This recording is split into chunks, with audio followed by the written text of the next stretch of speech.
When you search for a topic, fashion, shoes, computers, is someone finding your stuff? And that's sort of the premise I start with. And there's an information war to be found, right? So I'm not a big like SEO guy. I don't really, honestly, I don't follow like who clicks through on my link shorteners. I don't pay attention to any of that kind of stuff, to be honest. All I do is think about who is my audience, what stage am I performing on, and what kind of content am I giving that audience, and how do we engage. When people think of diplomacy, they usually think of a big conference table and a bunch of old dudes like sitting across from each other, and they're talking to their counterparts, right? And they're negotiating an agreement. You got to do that, right? That's sort of like sales, if you will, right? Public diplomacy is something like Radio Free Europe.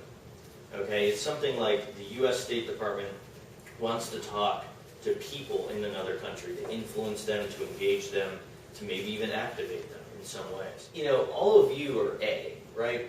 And E is your audience. That's a citizen, that's a customer, whatever.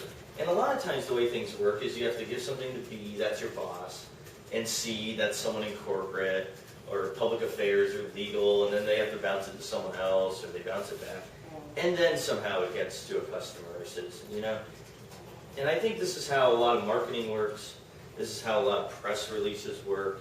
And the reality is that while there are reasons for that, and sometimes that's good and fine and everything, what's happening is a lot of people are skipping from A to E, whether they even know it or not, because even if it's unofficial and you're just on your iPhone and you're tweeting, or you have a personal blog about your flower garden, I don't care. You are one way or another reaching people through that social engagement.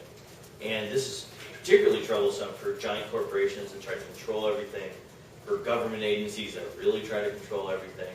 And the reality is that all their people are out there blogging and tweeting and going to events and interacting. They're on Facebook and MySpace and LinkedIn and everything. And stuff is reaching. What's amazing to me is that if you go into the marketing department or the PR group at a government agency and you ask them, like, can you name 5 customers? Or can you name like 5 fans of Microsoft or any other company? If you go to the EPA, Public Affairs, can you name 5 people that love the EPA? They will have a hard time. Because at the end of the day, they are not being social with the kind of people that actually care about the organization.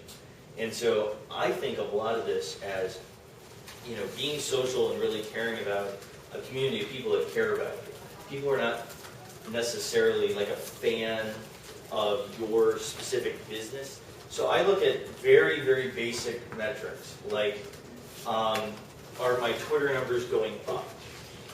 Are people, at least say 100 people, clicking on every link I put out there? If it's 200, that's great. You know, if it's 1,000, that would be highly unusual. So you just sort of know where your sweet spots are. Are people retweeting it? You know, fairly often. That's pretty good. If people are retweeting your stuff, that's fairly good.